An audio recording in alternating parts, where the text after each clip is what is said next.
네, 이번 시간에는 리스크5 아키텍처에서 정의된 그 익셉션의 타입에 대해서 설명하겠습니다. 자, 리스크5 아키텍처에서 정의된 익셉션의 종류는요, 크게 두 종류로 분류할 수가 있습니다. 첫 번째는 싱크로노스, 두 번째는 어싱크로노스인데요.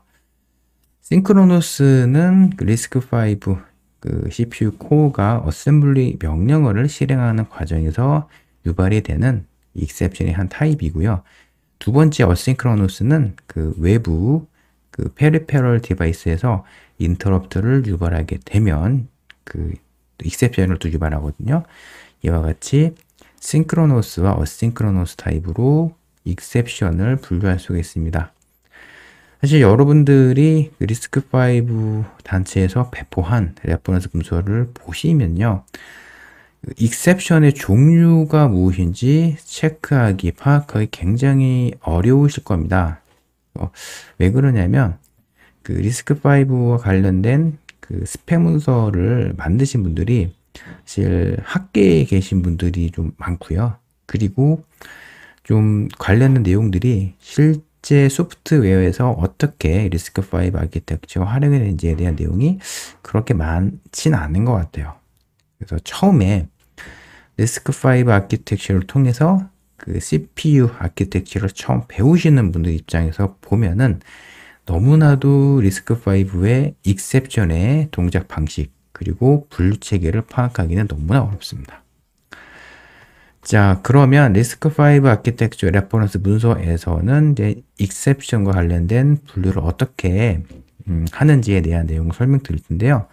사실 이 내용이 전부입니다. 이와 같은 테이블을 하나 보여주고요. 익셉션 이와 같다라고 설명하는데요. 제가 이 내용을 좀 더 잘 분류해서 설명을 좀 드리도록 하겠습니다.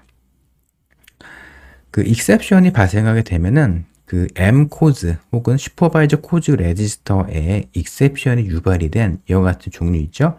이 익셉션 코드를 업데이트 하는데 크게 보면은 자 인터럽트를 리스크5 아키텍처에서는 익셉션의 한 종류로 처리하게 됩니다. 그러니까 인터럽트에 대해서는 제가 나중에 상세하게 설명을 드릴 텐데요.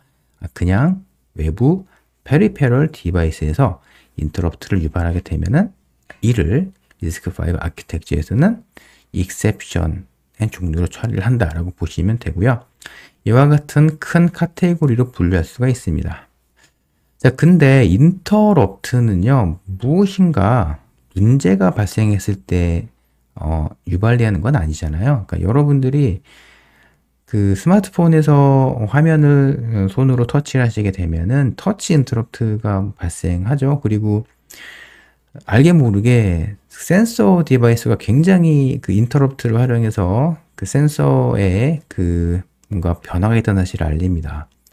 그러니까 인터럽트는 그 인터페이스예요. 그러니까 외부 페리페럴 디바이스와 어떤 그 하드웨어 간의 통신을 하기 위한 하나의 인터페이스입니다. 그러니까 무엇인가 잘못된 동작 방식, 뭔가 오류가 있는 상황은 아닌 것이죠. 근데 일반적으로 익셉션 하면은 오류가 생겨서 현재 그 어셈블리 명령어나 소프트웨어가 실행할 수 없는 그런 조건에서 익셉션 유발이 되고요. 그리고 실전 프로젝트에서 익셉션 하면은 정말 큰일 났다. 무엇인가 소프트웨어적으로 큰 오류가 있다라고 많이 보죠.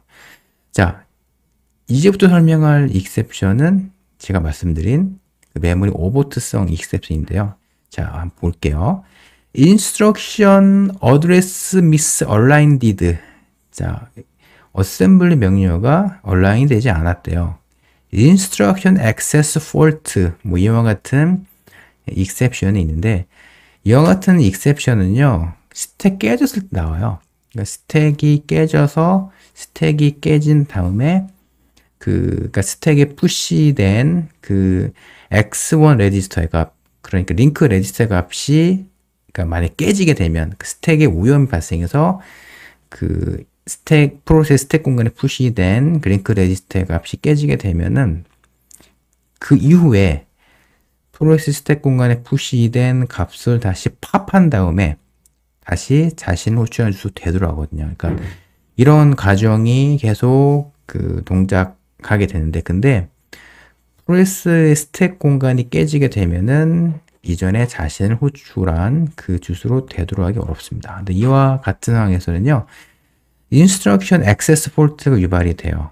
자, 그리고 일리걸 인스트럭션 같은 경우는 크게 보면은 자, 메모리 비트 플립이 발생했다거나 혹은 그 적절한 컨트롤 스테이터스 레지스터를 설정하지 않았을 때 자, RISC-V 하트 코어가 아예 인스트럭션을 이제 해석하지 못하는 그런 상황이 발생할 수 있습니다. 이와 같은 상황은 실제 크래시가 발생하게 되고요. 그리고 소프트웨어적인 관점을 봤을 때 논리적인 오류가 발생한 상황입니다. 자, 그리고 여기 보시면 뭐 로드 address misaligned, 로드 access fault 이와 같은 다양한 그러니까 exception이 유발의 원인을 볼 수가 있는데 제가 이와 같은 메모리 어포트성 익셉션을 ARM v7 아키텍처와 비교하게 되면은 이와 같이 설명드릴 수가 있습니다. 즉, 이와 같은 상황은요, 프리패치 오버트, 그러니까 ARM v7 아키텍처에서 프리패치 오버트에 대응이 되고요.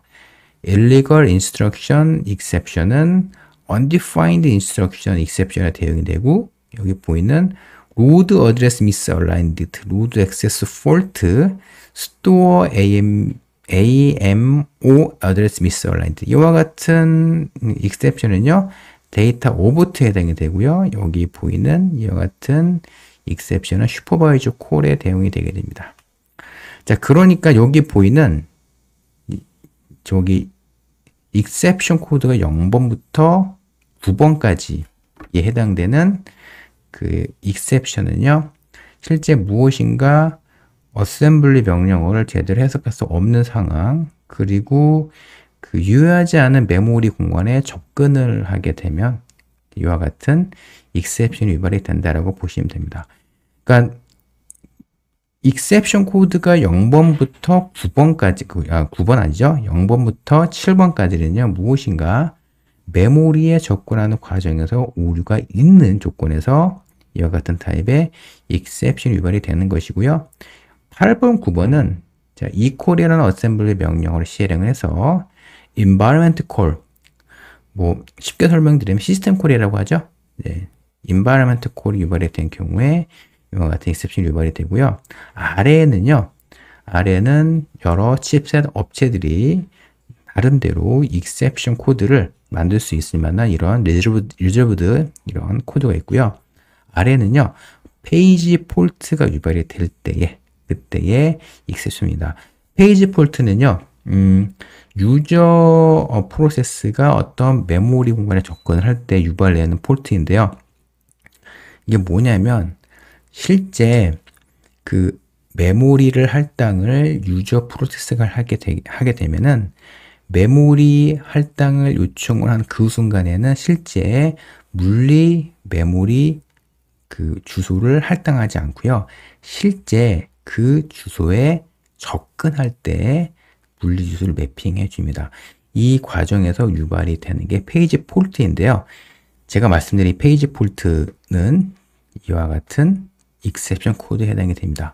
자, 그러니까 여러분들이 실전 프로젝트를 진행하지 않은 상황에서 이와 같은 그 RISC-V 아키텍처 레퍼런스 문서에 표기된 이 내용만 보시고는요, 사실 너무나 exception의 분류 방식을 파악하기 너무 어렵습니다. RISC-V 아키텍처에서 exception이 무엇인가에 대해서 사실 그 레퍼런스 문서에서는요, 상세하게 그 exception에 대해 설명을 하지도 않아요. 그리고 어떤 exception이 어떻게 분류가 되어 있는지를 설명하고 있지 않습니다.